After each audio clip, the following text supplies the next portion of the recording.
Hey everybody, today we're going to be talking about one conversation in one episode of Dr. Phil. It's a weird conversation, and Dr. Phil has fascinated me for a long time, so I'm excited to talk about it personally. But first, a few disclaimers. First, I'm working with YouTube clips here. I've tried pretty hard to find this episode online or on DVD, but it seems like that's almost impossible to do. And while there are a lot of clips of this particular conversation, we're going to be working with somewhat incomplete info here. Second, this interview is a bit dark. It gets into abuse and sexual assault, so just know that going in. And with that, I guess we should jump in to some sweet Dr. Phil content. So the first thing I want to do is run you through a basic synopsis of what happens during this conversation. The episode centers on a 21-year-old girl, Bailey, who stalked an online makeup personality named Jasmine under the delusion that they were in love with each other. I tried to block Bailey, but she just makes new profiles and messages me again. Bailey has sent me thousands of naked pictures and videos through all social media platforms. As Bailey walks on, she immediately has conflict with Phil. As she says, she requested that her biological mother not be on the show and felt that the producers had assured her that the mother wasn't coming. But here she is. I was told that y'all brought someone here that I explicitly said not to bring. Yeah, who's that? My biological mother. Dr. Phil takes this opportunity to explain that nobody tells him who to have on the show. Would you like to leave? Because you can certainly leave, because nobody tells me who to put on my show, including you. After this conflict, Phil talks to Bailey about her delusion and confronts her with the information that, obviously, Jasmine has no idea who she is. Phil talks about the trauma that Bailey has faced and suggests that her delusion is most likely due to dissociation caused by trauma. And then this happens, and I'll just play most of it here. It's the love story of the century, but you've never physically met. No, sir. And y'all can laugh at me. It's fine. I will be your spectacle. I will be your laughing spectacle. You can all laugh at me. It's well, fine. you know what? I think we're just going to shut this down, because I'm not into all this melodrama and you playing the victim and everything. So you're saying the audience is making a spectacle out of you. That's not what I'm about. That's not what I do. I had you come here to help you, and you're saying people are ridiculing, making fun of you, you're going to be a spectacle. I don't want to be any part of that. I'm sorry. So, you know what, this has just gone in a really bad direction. I'm going to talk with Jasmine, I'm going to talk with your mother, and I'm just going to let you head on home. So, this entire sequence of events is very strange, I think, but that last moment there obviously jumps out at us. It's extremely jarring and odd, and that's for a few reasons. First, Bailey has just been through a huge amount, discussing her trauma in some depth, talking about her delusions, having her mother on the show. Why wouldn't we expect her to be vulnerable? Why would we be surprised by her nervousness in front of this live audience? Second, is this what therapy looks like in any regard, in any universe? How could you expect a stalker with delusions that you think are caused by trauma to act completely normal, never dramatic, never upset? Third, and probably most importantly, the audience does laugh at people on Dr. Phil. A huge part of the show is the kind of comedy that comes from juxtaposing people's weird, fucked up lives with Dr. Phil's straight man, common sense attitude. Someone says a weird thing and Phil's like, hot dog, that's a weird thing right there. Can we get a little, can we get a reality check on this? All right. Common sense alert. I was just trying to justify myself. Common sense alert.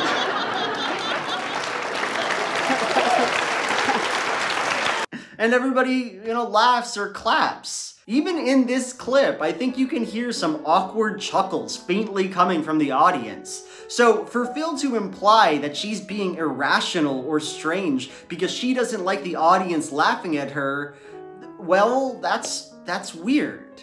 Okay, This moment is obviously baffling, and I'm not the only one who feels that way. On the Dr. Phil Reddit, there's one controversial post about how Phil should apologize to Bailey over what happened here, and the clip itself does have a fair number of dislikes on YouTube. It's just so abrupt and off-feeling that it's hard to not feel a sense of unease and confusion when you watch it. But looking at it within the context of the episode as a whole, or at least the clips we have of it, I think it starts to make more sense. I think we can begin to understand what it's doing and maybe what it says to this show as a whole. So, broadly, when I look at this conversation between Bailey and Phil, what I see is a story about power. Phil meticulously constructing a space that functions both to control his subjects and the show. And here, that power is justified and legitimized over and over again through an ambiguous concept of mental health and psychology. We can see this from the very first moment of the conversation. As Bailey complains that she thought her biomom wouldn't be invited, but she was, Dr. Phil doesn't just push back against this point, he absolutely crushes Bailey. First, he says this, that Bailey is living in a fantasy land. So we'll just find this out right now. Okay. Because you may live in fantasy land, but I do not. Absolutely. A particularly cruel and pointed choice of words, considering that she's literally there because of her delusions. Then, he brings out a producer to repeat the party line a few times. Nobody assured you that your mother wouldn't be on the show. I believe when we talked on the phone last night and I asked you if she was coming in, if she was coming on a plane, you said I can't put her on a plane tonight. There's no flights that come out tonight. But Bailey, Yes. I told you I didn't know. Now, I'm not saying this producer is lying, but I do think it's relevant that her claim here, that she just didn't know who was coming on the show, seems dubious to me. Maybe she didn't know at the time, but she's not living under a rock, right? She's part of the production of Dr. Phil, and so it's strange that Bailey had to be blindsided by this information at seemingly the last possible moment. Almost like they were, I don't know, trying to manipulate Bailey into coming on the show by acting like there was a good chance that her mother wouldn't be on it. Could be. It's possible. Anyway, during this whole process, Dr. Phil says, like 3 separate times, that if Bailey doesn't want to be on the show, then she can just leave. Would you like to leave? Because you can certainly leave, because nobody tells me who to put on my show, including you. Absolutely. So you can pout or be upset or whatever you want to do, but that is what it is, and if you don't like that, then you can always go home. This is a way of asserting control over her, right? She is, at this moment, in front of millions of people, and Phil is telling her point blank, your objections are meaningless to me. He even repeats this line after Bailey consents to staying on the show, treating her like a child who needs to be scolded and put in her place. So tell me, you want to proceed or you want to... We can proceed, yeah. It's up to you. I really want to talk to you, and I really want to talk to you, and I really want to help you, but I don't live in fantasy land. And what's his justification for all this? Well, here it is. my producers don't tell me what clinically I'm going to do or not do. I make that decision. And he gives this same justification again later on in the episode when he's talking to Bailey's mother. Like, my mother's not supposed to be here. Well, are you kidding me? You don't dictate what I do from a clinical standpoint. There's not one chance in hell that I would talk with her without her responsible parent here. My producers don't tell me what to do clinically. That's my decision. This is the language of a therapist running a practice, right? It's his job, he claims, to approach this mental health work in the way he feels is most productive. His work is the mind, you see, helping people. This explains and rationalizes why he had to treat her this way. And we have to ask, what kind of clinical work is this, right? Who is he helping? Even if he thinks talking to Bailey's mother is so important as to be make or break, that doesn't mean she's doing something wrong by not liking her mother's presence, or thinking she got different information than she did. She's not attacking you, Phil. She's not harming your clinic. She's saying what her feelings are. Anyway, let's move on to the next main moment of the conversation, when Dr. Phil talks to Bailey about her problems. So, if we blurred our eyes and looked at this section, we might call it normal. Phil talks about trauma, the experiences that Bailey has had, and how they might be contributing to her current delusions. Now, I'm not a psychologist. I'm not equipped to make any sort of determination about anybody, but associating someone's delusions with past traumatic experiences certainly seems grounded, to me at least. And it's true that this section feels more normal than the other ones do. That said, if we zoom in here, the whole situation starts to feel very strange. Dr. Phil notably does not talk to Bailey about her trauma. In fact, he both literally and figuratively puts as much distance between him and her as possible. Phil goes to his smartboard twice in this conversation. The first time, he reads off some texts that Jasmine sent to Bailey. She doesn't know you, and she's making that clear. The second time, he gives an oddly detailed account of Bailey's trauma, the nature of these events, and the dates that they happened. I think there have been some traumas that you have experienced. And in September of 15, there was a stairwell attack. Then next, summer of 16, you experienced rape by a friend. That's very traumatic. And then somewhere between summer of 16 and October, November, which we'll get to in a minute, there was an isolated incident with a boyfriend. He does this for around a full minute. This is what I'd like to call a psychological inquisition. Phil does not stand at this smartboard in a moment of cooperation with Bailey. Rather, she is positioned as a specimen, the details of her life used to explain and conceptualize the problem that she represents, her delusion and bad behavior. So we have this trauma, this trauma, this trauma, this trauma, this trauma, and it's the very next month that you start this obsession with Jasmine. And it's notable here that for all the time she spends on Dr. Phil's stage, she's never asked about her inner world, how she got to this point, how she wants to cope with her trauma. The episode revolves simply around getting Bailey to see that no, this person she's stalking does not know who she is. From Phil's perspective, from our perspective, Bailey is not meaningfully an agent with thoughts and feelings, but an object through which Phil, the subject, can express himself. As an aside, this is not a strange situation for Phil to find himself in at all. Basically, anytime a person comes on the show with some kind of deluded belief, the episode is spent solely on Phil debunking that person. One of my favorite examples here is when two women came on the show thinking they had been pregnant for 4 years. Instead of ever, asking them about their situation or emotional experience, he mostly just spends the whole episode proving them wrong in more and more elaborate ways. In 2017, is just over a year ago, and they were all negative, right? Every single one of them but one. Only for them to be like, okay, well, fuck off. I still think I have a cryptic pregnancy. Go fuck yourself, Phil. I don't think I'm sorry, but I don't think she did the ultrasound, looked for a baby. I don't think she looked for a baby, just like all the other ultrasounds that I had. You looked for a baby? I did. Which, honestly, me, if I ever go on Dr. Phil, if I ever go on that show with a cryptic pregnancy, you have my word that I am leaving that show with a cryptic pregnancy. I am not giving anything to that man. He'll go red in the face saying, you don't have a baby, you're not pregnant. I'll say, well, you tell that to my big baby belly.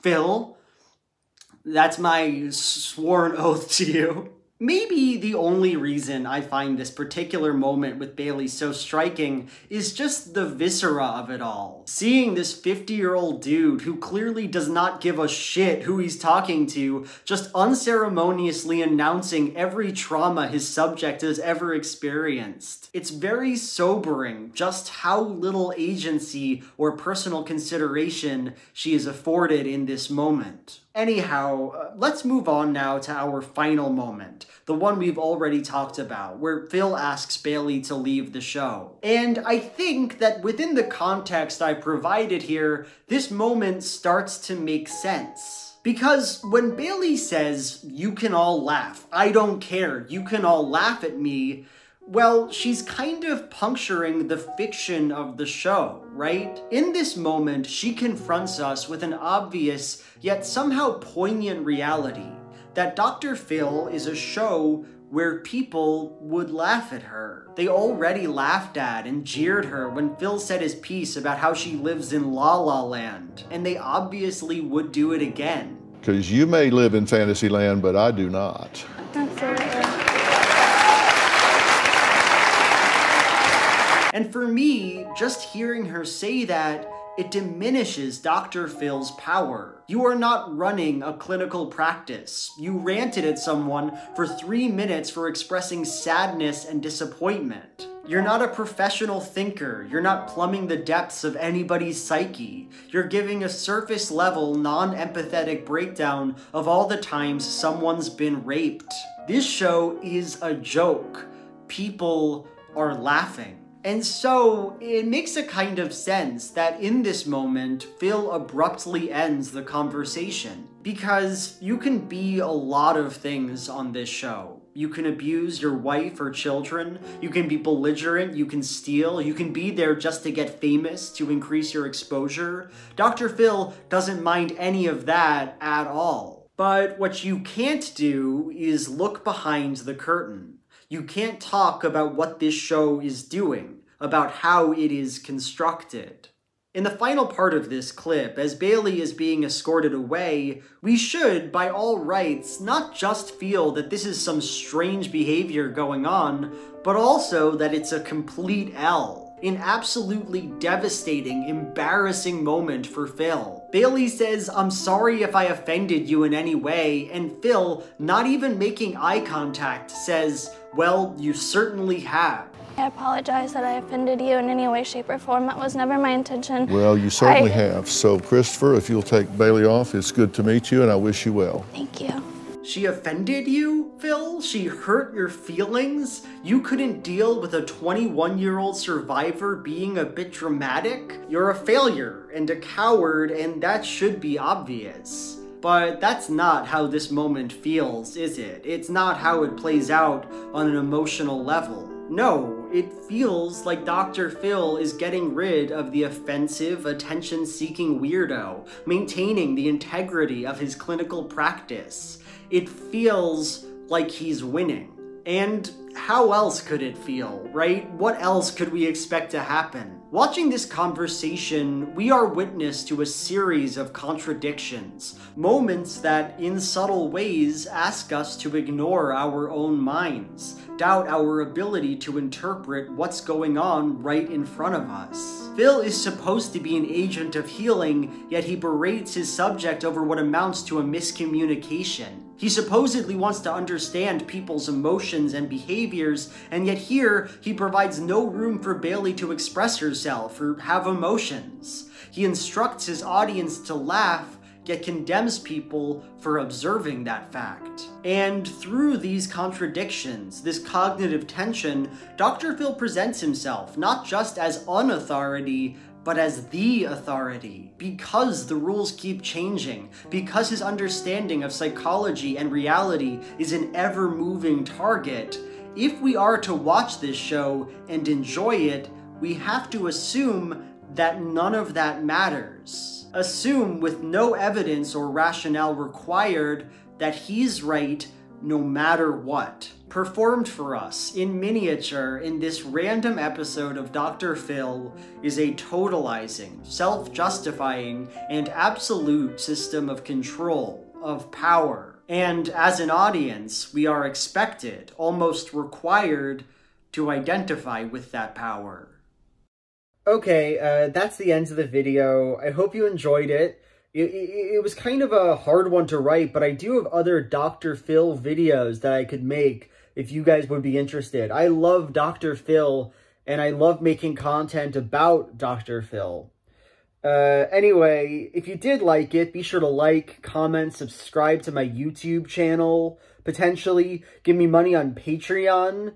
I have a Patreon. You could give me money there. That would be cool. I'd love that.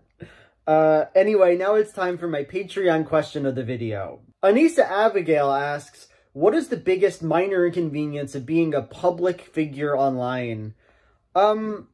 Honestly, I quite like most things about being a public figure online, which I guess is a bit embarrassing.